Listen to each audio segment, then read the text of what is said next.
I think it's completely reasonable for parents to ask questions of their pediatricians and of the public health authorities.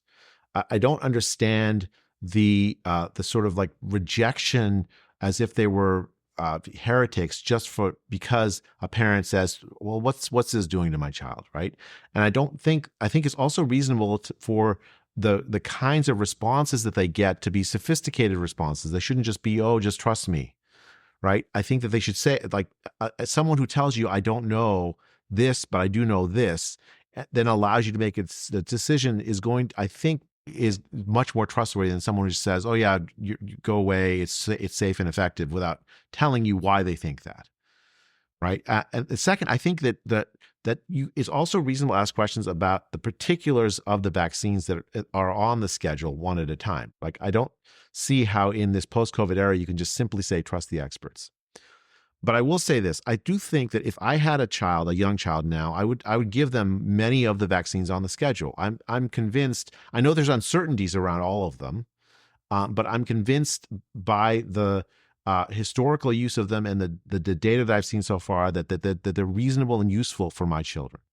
There are ones where I'd be more skeptical. I probably would give them, but I totally understand a parent saying no, right? So for instance, there's a vaccine that prevents cervical cancer, the HPV vaccine. Yeah. And well, it's a sexually transmitted disease in that sense, right? HPV is generally sexually transmitted. Why give it to a baby? Someone could easily ask that. Do I need to give it to my son who's not ever going to get cervical cancer? Right?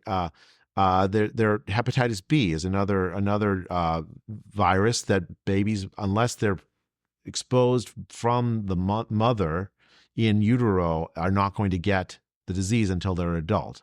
Could we wait? Right? Again, I personally would say fine to it, but I can totally understand a parent saying, no, let's wait on this. I think having a pediatrician that's willing to work through your questions is a very, very important part of this.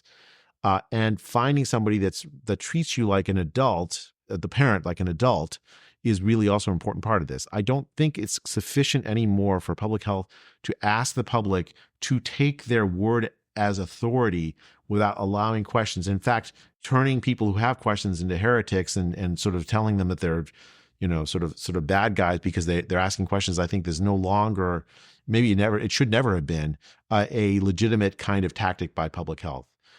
So that's how I would approach it as me personally as a parent. I mean, I should tell you, I share your bias in a sense of like I was trained in medicine. I worked actually in hospitals in rural India where I've seen some of these conditions that the vaccines prevent, and they're bad, and I don't want that.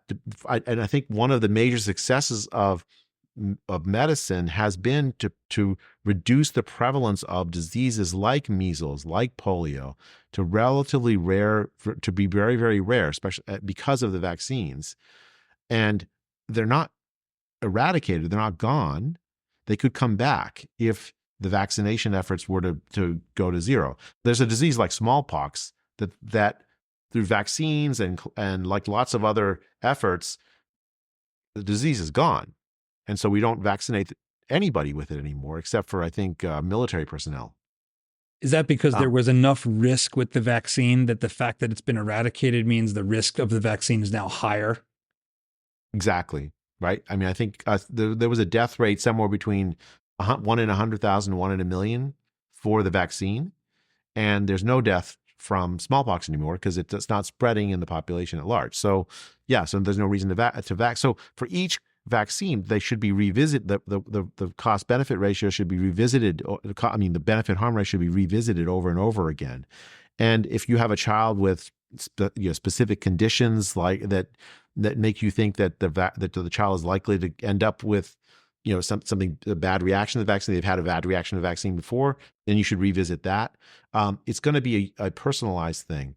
I will say one other thing because we started this discussion with autism. It is a huge problem for parents that autism rates are going up. It's a huge source of anxiety, and it is something I don't know why it's happening. I mean, I've read as much as I can of the scientific literature. This seems to me like there's a lot of uncertainty in the scientific literature about what is the cause of it. one hypothesis is it's just we're like diagnosing more of it and it's always was there. I don't believe that's true from my reading of the literature. I think there's a legitimate increase in autism in the population at large.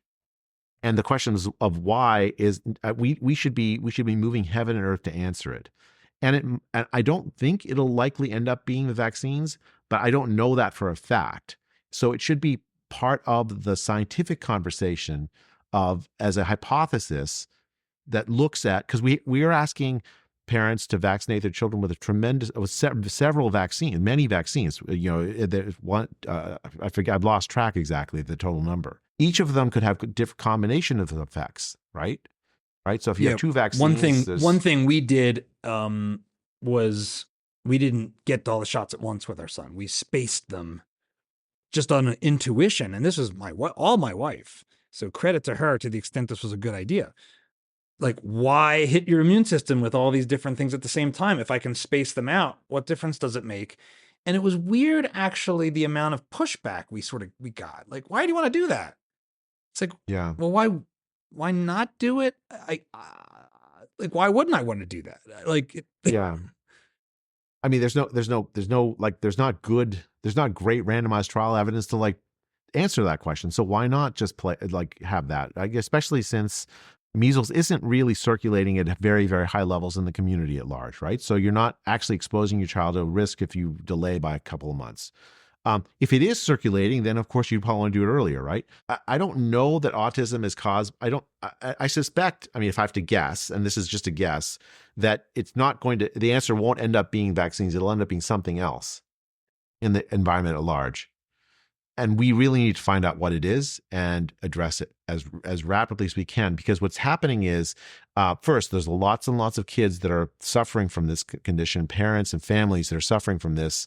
And we need to figure out ways to both manage it better so that they get support that they need, and also to prevent it if we can learn to prevent it. But at the same time, it's also causing lots and lots of parents to say, I don't want to deal with the vaccine schedule. Right. And if it turns out not to have been the vaccine schedule that's the cause, that will be a tremendous cost that we've imposed. So I think it's going to end up being a complicated thing. I think the problem for public health is that the history of public health, vaccines have played such an outsized role in the prevention of disease, really bad diseases. And some of the most important success stories in public health have involved vaccines. And so for public health officials, they just want to say, this is right, this is good, this is safe, this is effective, far beyond what the evidence actually says, rather than the nuanced kind of conversation that really we should have with them, with parents. And I think that in the post-COVID era, that kind of communication strategy is going to backfire, has backfired, will continue to backfire.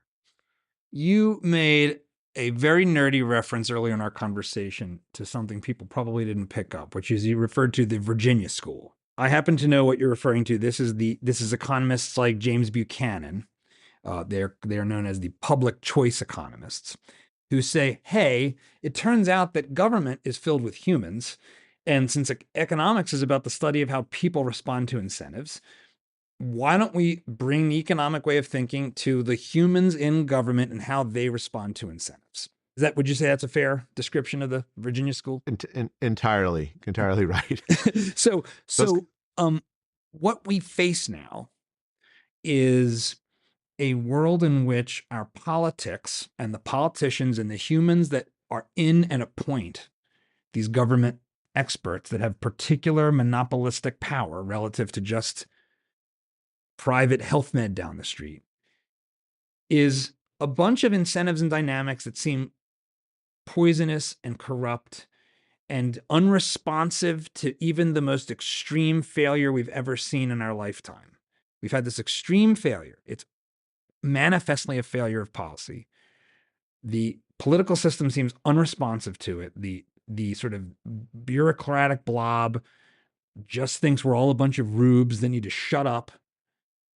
And that's where we are. So I'm talking to my doctor and trying to get a nuanced conversation. And my doctor faces this whole other ecosystem of medical liability and Obamacare regs and what they might be getting paid for recommending or not. And is there any path away from such a government-controlled healthcare system in your view? Do you see, as a policy expert, a path towards less government? You talked about decentralization, but to actually get politics out of my doctor's office. Is there hope for that? It feels like this should be the biggest thing being talked about post-COVID, and yet I don't see it talked about anywhere. Like, get the government out of my doctor's office. I mean, I wrote a health economics textbook. Actually, kind of, it's if you read it, you wouldn't say it's exactly on that theme, but it was actually on that theme. The question is, why are governments involved in healthcare at all? And there's an economic answer to that. So the economic answer is that there are a deep range of uncertainties about our health, some of which require tremendous amounts of money to deal with. Right? I get cancer. If you just ask me to pay out of pocket for the treatments of some of the really rare cancers, I'm not going to have enough money to pay for it, and so I need to get insurance. There's the technical term is that the distribution of medical expenditures is right skewed. Right? There's a tail of expenditures that is that it's low probability but very, very expensive, and if you get it, you want to have insurance to cover it, because even if you go bankrupt, you're not going to be able to cover it. A young, healthy young man has no desire to pool with me in health insurance, because if I get sick, he'll end up paying for it, and he's much less likely to get sick. And so the insurance markets tend to do poorly in providing coverage for those rare outcomes, but that's exactly what that costs money in a expensive healthcare system. There's another problem, which is that if I do have that insurance, I'm going to go get stuff that I probably don't need because it's relatively inexpensive to me. So this is moral hazard, right? Moral hazard, exactly. Oh, so these I'm covered. I'll take two. Exactly. So you have these but at the same time, if you have the government do it, right? If you have the British NHS, the government just pays everything, $0 at the point of service. You're going to have the moral hazard problem in spades. You're going to have, because everything's free, so I'll take two. It's like when Obamacare. I remember there was this Oregon study in the about Medicaid and Medicaid expansion, if I remember this correctly. This is going back a little bit, so correct me if I'm screwing this up.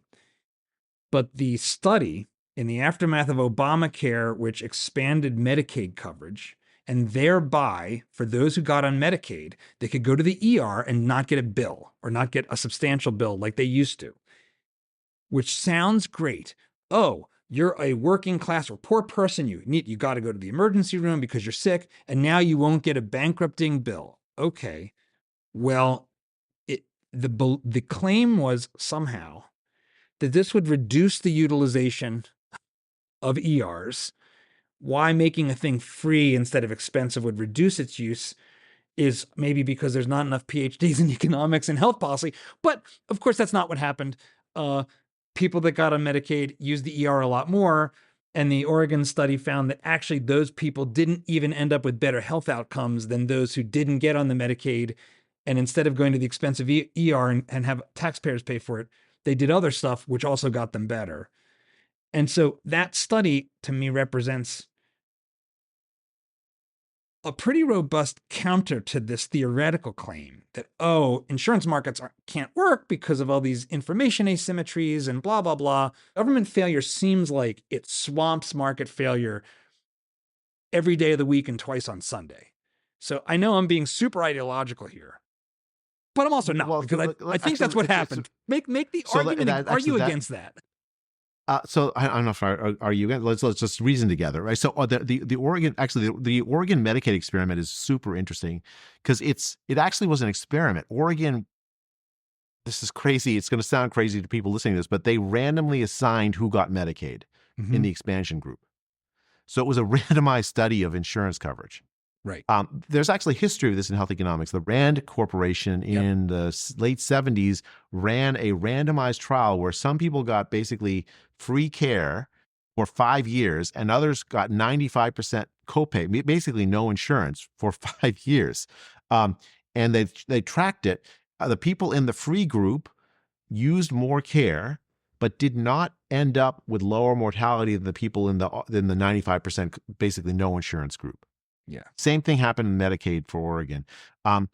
So, and actually there's one like tweak to that. So I think like people with mental health problems did better in the Medicaid. They got Medicaid arm than the non-Medicaid. They were less worried about their bills. Well, I think that's actually one of the findings, that financial stress went down, which is sort of tautological. But there's two ways to view this. Your view was that it's a failure of government because it's government insurance. Another way to view it is that the medical care system, what it provides is not primarily prevention of death. It's providing something else. Financial peace of mind, the idea that if you're sick, some kind smart person is going to look after you and think about you, is providing something else, at least in the United States, beyond just the prevention of death. You mentioned the problem of government provision of health. Like the NHS is a good example. The UK NHS is a good example of this. Right there, you have this moral hazard problem that we just talked about. You have this problem that you pay nothing at the point of service, and so people will want to line up for all the services. They solve that moral hazard problem, if solve is the right word, by queues, by asking people to wait to get care that in the United States, if you have insurance, you'd say, why would I want to wait 6 months to get cardiac catheterization to like clear a clot in my heart, right? In the UK that happens, and actually in the post-COVID era happens all the time. Fundamentally, this is just my philosophy. I think that there is no utopia, that cannot be, that there are these like deep uncertainties, and neither governments nor markets can automatically solve them. Markets sometimes solve them really well. I mean, I tend to think that as an economist, and governments can certainly often screw up, but markets do have the problems, and governments do have problems, and we're always going to be muddling through. Is my philosophy of the way the world works. I tend not to get excited about the ideological kinds of, because it's to me everything is like, well, let's parse the data and try to see what's working here. I don't know of an answer that works across the board, if you will. I do think there are ways we can improve markets in healthcare systems. And it's actually shocked me that the American healthcare markets have not adopted them, right? Insurance companies have a very strong incentive to make sure that you should only get the care that you really, really will provide like value to you, and not give you care that does nothing for you. But they're really bad at that. They're really bad at rewarding doctors that are wise, that give you good advice, that give you good outcomes. We pay for the services you get rather than the outcomes you get. Yeah, the price system doesn't have to be structured that way. That's a really weird market way for a market to be structured. Why doesn't the market restructure itself so that it pays for outcomes rather than for services? If you like this clip, you should check out the full video and all the other great content we've got at Dad Saves America. So be sure to hit the like button, subscribe, and ring that bell so you won't miss our new stuff as it drops each week.